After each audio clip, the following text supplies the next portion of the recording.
थी unsinkable Titanic, यानी कभी न डूबने वाला जहाज बना लिया गया है। जहाज का पहला सफर इंग्लैंड के शहर साउथहैम्पटन से शुरू होना था, जिसका दिन 10 अप्रैल 1912 मुकर्रर किया गया और जिसकी मंजिल अमेरिका का शहर न्यूयॉर्क थी। टाइटैनिक के इकोनॉमी पोर्शन में सफर करने की कीमत $30, जबकि फर्स्ट क्लास में सफर करने की $150 थी, जो आज के दौर में 3,40,000 रुपए बनते हैं। इस मार्केटिंग के नतीजे में यकायक सारी टिकट्स बुक कर ली गईं और आखिरकार वो दिन आ ही गया जब टाइटैनिक अपने पहले सफर का आगाज करने वाली थी। Mistake number 1। दोपहर को ठीक 12 बजे टाइटैनिक ने अपने पहले सफर का आगाज कर दिया और साथ ही टाइटैनिक की गलतियां सामने आना शुरू हो गईं। कैप्टन स्मिथ को मालिकान की तरफ से डेडलाइन मिल चुकी थी कि किसी भी सूरत में 17 अप्रैल तक, यानी सिर्फ 7 ही दिनों में न्यूयॉर्क पहुंचना है। इसी वजह से कैप्टन ने जहाज की रफ्तार शुरू से ही बहुत तेज रखी थी और यही थी टाइटैनिक की सबसे पहली गलती। कैप्टन स्मिथ को मालिकान की दी गई इंस्ट्रक्शंस और प्रेशर की वजह से न्यूयॉर्क जल्द से जल्द पहुंचना था, क्योंकि ये टाइटैनिक का पहला सफर था और अगर वो न्यूयॉर्क टाइम से ना पहुंचते तो टाइटैनिक की रेपुटेशन को काफी नुकसान होता।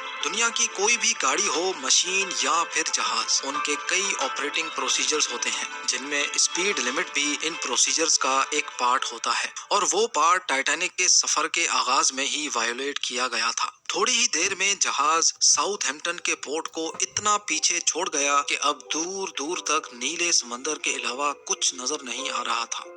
Mistake number 2। अब टाइटैनिक को चलते हुए 3 दिन गुजर चुके थे। फ्रांस और आयरलैंड में थोड़ी देर के स्टॉप के अलावा टाइटैनिक पिछले 72 घंटों से मुसलसल न्यूयॉर्क की तरफ बढ़ता चला जा रहा था।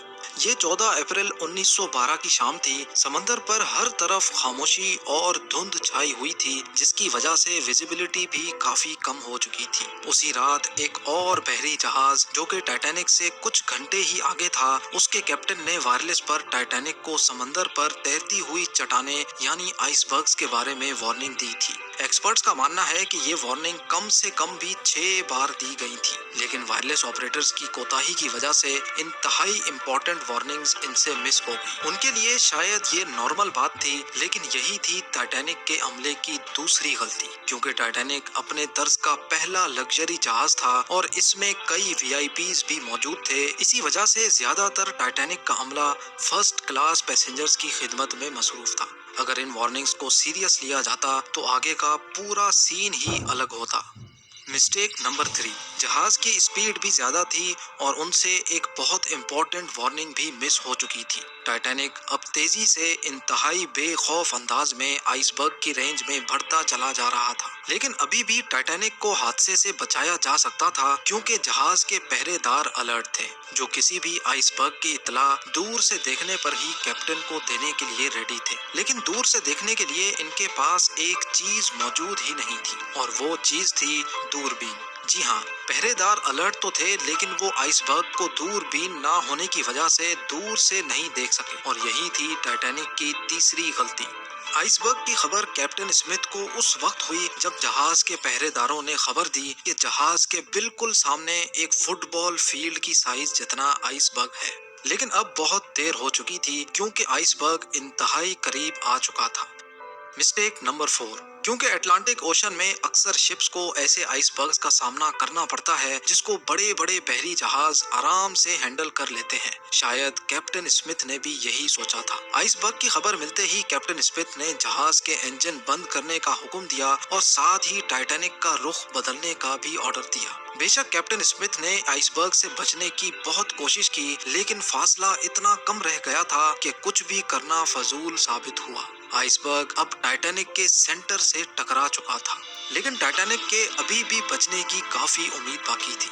ये उम्मीद बाकी रह गई थी कि शायद आइसबर्ग जहाज की बॉडी को नुकसान ना पहुंचाए या फिर आइसबर्ग जहाज से टकराते ही खुद ही टूट जाए, और शायद होता भी ऐसे ही अगर टाइटैनिक की चौथी गलती अपना काम ना दिखाती। एक्सपर्ट्स का मानना है कि टाइटैनिक की बॉडी पर जो रिविट्स लगी थी वो स्टील की नहीं बल्कि कास्ट आयरन की बनी थी। इन रिविट्स का काम लोहे के बड़े बड़े पीसेस को आपस में जोड़े रखना होता है, लेकिन चूंकि कास्ट आयरन स्टील से नरम होता है, इसी वजह से जिस जगह आइसबर्ग टाइटैनिक की बॉडी से टकराया वहां के रिविट्स प्रेशर की वजह से खुल गए और फिर वही हुआ जिसका डर कैप्टन स्मिथ को था।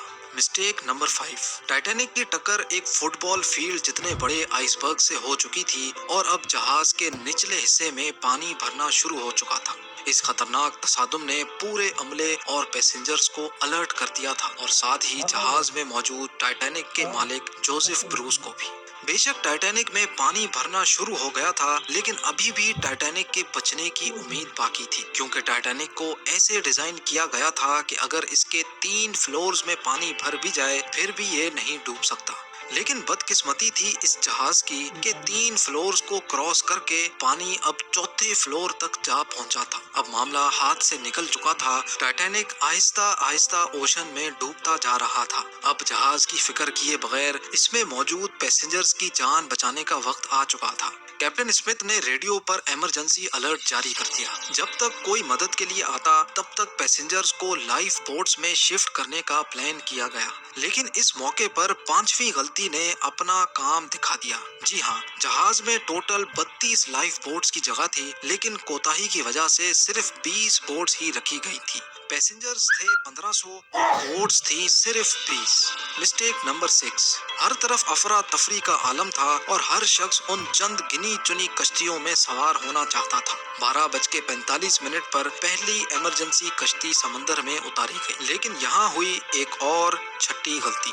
افراتفری کے عالم میں کشتیوں کو پورا بھرے بغیر ہی سمندر میں اتار دیا گیا، جس میں زیادہ تر فرسٹ کلاس پیسنجرز کو ترجیح دی گئی تھی، یعنی جو لوگ زیادہ امیر تھے ان کو پہلے بٹھایا گیا تھا۔ کشتیوں میں اگر زیادہ پیسنجرز کو بٹھایا جاتا تو انسانی جانیں کم ضائع ہوتی۔ اب جہاز تیزی سے سمندر میں ڈوبتا جا رہا تھا۔ 2:18 پر شارٹ سرکٹ کی وجہ سے ٹائٹینک کی ساری روشنیاں بجھ گئی تھی اور اگلے ہی لمحے جہاز ٹوٹ کر 2 حصوں میں تقسیم ہو گیا۔ یوں ٹائٹینک کو سمندر کے اندر مکمل طور پر ڈوبنے کے لیے 2 گھنٹے 40 منٹ لگے اور اس طرح 1500 لوگ اٹلانٹک اوشن کے ٹھنڈے پانی میں ڈوب کر مر گئے۔ آپ کو ایک اور بات بھی بتاتے چلیں کہ پانی کا ٹیمپریچر اس وقت -2 ڈگری سینٹی گریڈ تھا، مطلب اگر پیسنجرز اس ٹھنڈے پانی میں چھلانگ بھی لگاتے تو بچنے کا کوئی چانس نہیں تھا، کیونکہ انسان اتنے کم ٹیمپریچر میں 30 منٹ سے زیادہ زندہ نہیں رہ سکتا۔ کہا جاتا ہے کہ مرنے والوں کی تعداد 1500 سے بھی کافی زیادہ تھی، کیونکہ جن لوگوں کی جہاز کے عملے سے جان پہچان تھی ان میں سے کافی لوگ جہاز پر بغیر ٹکٹ سوار ہوئے تھے۔ زندہ بچ جانے والوں میں سب سے زیادہ تعداد بچوں اور خواتین کی تھی۔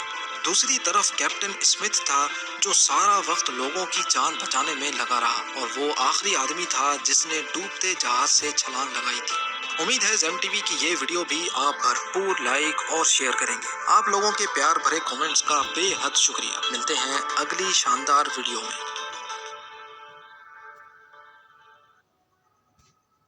کیسے ایڈٹ ہوئی لگے دے